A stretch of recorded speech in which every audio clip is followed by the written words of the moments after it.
Mec, tu vois ça? Ça, c'est ce qui a permis à un de mes clients de lever son plus gros blocage. En tout cas, c'est ce qui m'a permis de comprendre moi pourquoi il y arrivait pas. Mec, faut qu'on parle. C'est passé il y a quelques jours, on était en séance tous les deux et franchement ça coinçait. Parfois c'est fluide, et là ça ne l'était pas vraiment. Il résistait, mais non pas parce que il était nul ou quoi, c'est pas ça, c'est que moi je lui montrais une direction qu'il avait pas envie de prendre et moi mon but c'est pas de forcer en fait. Donc oui, même après 8-9 ans d'expérience, des centaines et des centaines de personnes que j'ai accompagnées, parfois ça challenge encore et tant mieux, ça me permet de grandir. Et voilà, je sentais que ça bloquait un peu des deux côtés et on a fini la séance tous les deux et moi perso j'étais un peu frustré, j'étais vraiment en mode putain, j'aurais quand même pu l'aider mieux quoi. Après la séance, je me dis vas-y, je vais marcher un peu, souffler un coup, prendre un peu l'air. Et en mettant ma main dans ma poche, je tombe sur ce petit truc, sur mon écarteur nasal. Et en fait, ce truc-là, je le mets pourquoi? Parce qu'il y a très longtemps, j'ai pris un coup de boule et depuis j'ai eu une fracture du nez et depuis j'ai une déviation de la cloison nasale et ça me gêne vachement pour dormir. J'ai une narine qui se bouge, bref, on s'en fout. N'empêche que ce truc a littéralement changé ma vie. Et je me rappelle pourquoi je l'ai mis dans ma poche, chose que je ne fais jamais.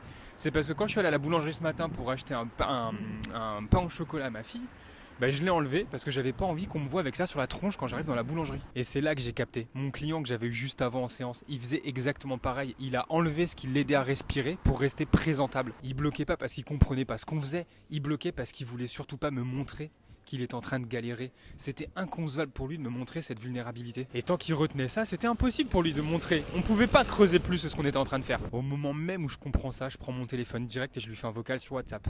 Parce que oui, j'ai une conversation avec chacun de mes clients sur WhatsApp, comme ça ils ont accès à moi quand ils veulent à n'importe quel moment. C'est important. Et je lui explique, je lui partage. Et je te jure, il l'a capté direct. Et à ce moment-là, tout a switché parce qu'il a accepté de remettre son écarteur nasal symbolique à lui.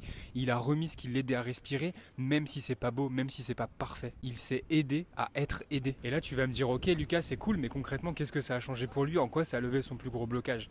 Imagine mec, imagine que toi là tout de suite t'arrives à lâcher ta posture de mec parfait, toujours droit, indestructible, le bon fils, le gendre idéal. Imagine tu lâches ce truc, cette façade et que t'oses te montrer tel que t'es vraiment dans toute ta vulnérabilité. Ce mec là c'est ce qu'il a fait et le soir même, il a eu une conversation avec sa femme.